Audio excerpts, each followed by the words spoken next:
Crispy pata tayo, crispy pata. Main ingredients, yung pata mismo.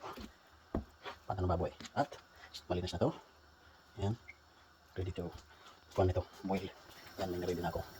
May garlic, onion, bay leaf, corn pepper, at secret ingredients. At salt. Put na natin to. Yan. Yan natin.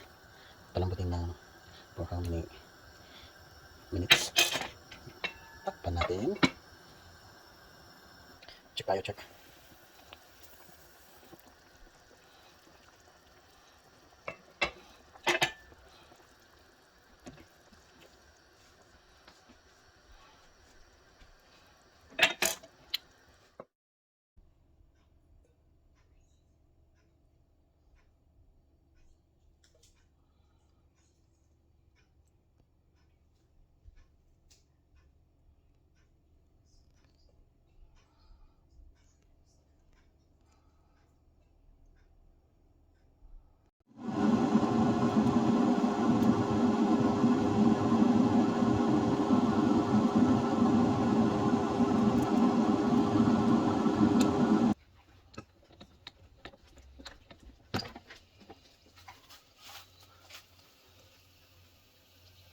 Voila.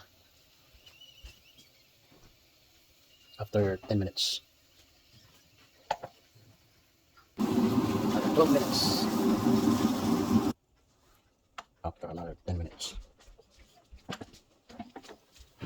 Oh my gee, my crispy pata. Holy moly. Oh my gosh. This is my holy moly crispy pata.